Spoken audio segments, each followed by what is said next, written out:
एक शाम प्राची टीवी पर सीरियल देख रही होती है। तभी उसकी सास वहां आती है।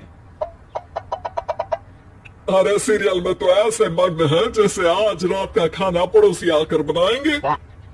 मुझे पता ही नहीं था आपने अपने बेटी की शादी पड़ोस में भी की हुई है। हैं? मतलब? मतलब इस घर में सारा काम बहू ही करती है, आप तो सिर्फ खर्राटे मारती हैं।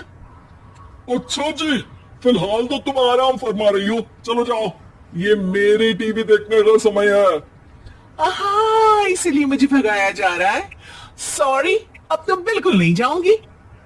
प्राची की इस बात पर दोनों सास बहू के बीच टीवी रिमोट के पीछे बच्चों जैसे छीना झपटी शुरू हो जाती है, जिसके बीच श्लोक भी काम से घर वापस आ जाता है। आज मेरी चूहे बिल्ली की जोड़ी किस बात पर झगड़ रही है? अरे तेरी बीवी मुझे टीवी ही नहीं देखने दे रही। अरे तुम्हारी मम्मी मुझे खाना बनाने के लिए फोर्स कर रही है। अरे वाह, ऐसे बेतुके रीजन पर तो बच्चे भी झगड़ा नहीं करते।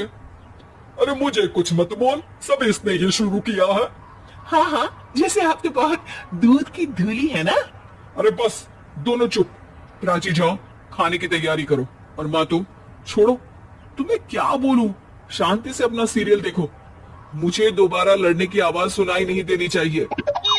ऐसा बोलकर श्लोक वहां से चला जाता है, जिसके पीछे पीछे प्राची भी कुछ न कुछ बड़बड़ाते हुए रसोई में चली जाती है। हाँ हाँ, सासू जी को तो कुछ बोलेंगे ही नहीं, बस मुझ पर ही हुक्म चलता है, खाना बनाओ, जैसे मैं इनके घर में खाना बनाने के लिए आई हूँ। इसी तरह शाम बीतती है और रात को श्लोक और प्राची की सास खाना खाकर सोने चले जाते हैं, लेकिन प्राची गुस्से में कुछ खाए बिना काम में ही लगी रहती है। इस घर में किसी को घंटा फिक्र नहीं पड़ता, मैं खाऊं या भूखी रहूं। प्राची कुछ देर के लिए रसोई से बाहर जाती है और जैसे ही वापस आती है तो वहां दूध का भरा ग्लास देखकर हैरान रह जाती है। फिक्र पूरी है, बस दिखाना नहीं है। प्राची दूध पीकर सोने चली जाती है और अगली सुबह एक बार फिर सास बहू का कार्टून नेटवर्क स्टार्ट हो जाता है। ये तुमने ही किया है।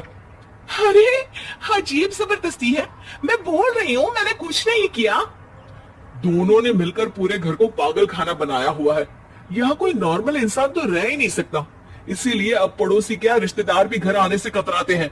और सुन बेटे, तू भी चंगा, तेरी माँ भी चंगी, तेरी बीवी भी चंगी, रिश्तेदार। हाँ जी, आपको नहीं पता क्या, गंगाधर ही शक्तिमान है, रिश्तेदार ही। हाँ हाँ, बस समझ गया। कभी जानवरों जैसे लड़ेंगी तो कभी जुगलबंदी करेंगी। भाई मैं आप दोनों के बीच में नहीं फंसना चाहता। सास बहू की इस मन मौजी जोड़ी से परेशान होकर श्लोक अपना सिर खुजलाता वहां से चला जाता है। चलो अब मैं भी कीर्तन में जा रही हूँ। इस पर जैसे ही सास कमरे में अपना पर्स लेने जाती है तो वहां नाश्ते की प्लेट रखी देख मुस्कुराने लगती है और नाश्ता करके घर से बाहर निकलते हुए कुछ पैसे टेबल पर रख जाती है, जिसके कुछ देर बाद सिलेंडर वाला घर आता है। ओ मोरी मैया, मैं सिलेंडर के बारे में तो बिल्कुल भूल ही गई थी।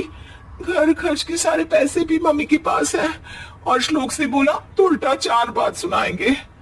प्राची ये सोच ही रही होती है कि अचानक उसका चेहरा चमक उठता है और वो घर में आकर इधर उधर देखने लगती है। तभी उसकी नजर टेबल पर रखे पैसों पर पड़ती है, जिन्हें वो सिलेंडर वाले को दे देती है। ये सब श्लोक देख लेता है। अच्छा बेटे, इतना बड़ा घोटाला, सबके सामने मैं तेरी दुश्मन और पीठ पीछे तेरी मेरी यारी। इस पर श्लोक एक प्लान बनाता है और शाम को सब एक साथ बैठे होने पर बोलने लगता है। माँ, तुम दोनों की बहुत लड़ाई होती है, इसलिए मैं सोच रहा हूँ कि प्राची को उसके घर छोड़ाऊं, इससे वो भी खुश रहेगी और तुम भी। अचानक श्लोक की ये बात सुनकर सास बहू शौक से उसकी तरफ देखती है।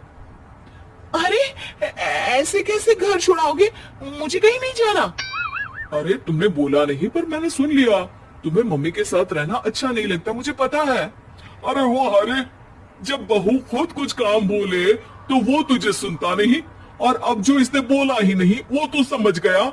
जब उसे नहीं जाना तो फिर जबरदस्ती क्यों कर रहा है? अच्छा, फिर आपको मौसी के घर छोड़ाता हूँ, बस अब आप दोनों एक घर में एक छत के नीचे नहीं रह सकती। मैं इस टॉम एंड जेरी की जोड़ी को और नहीं झेल सकता। है? ऐसे कैसे नहीं रह सकते?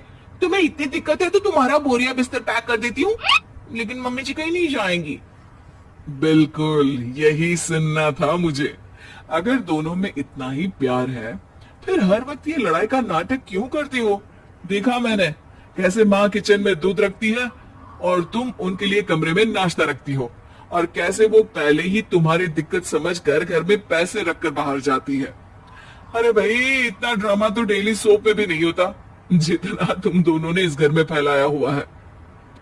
तू हमें टॉम एंड जेरी बोलता है ना, तो याद कर वो दोनों भी एक दूसरे को बाहर वालों की बुरी नजर से बचाने के लिए हमेशा सबके सामने लड़ते थे, लेकिन अकेले में दिक्कत के समय मदद भी तो करते थे। बस हमारा रिश्ता भी कुछ ऐसा ही है। और वैसे भी अगर सास बहू में तू मैं नहीं होती तो दुनिया वालों को कहानियां कैसे मिलेंगी?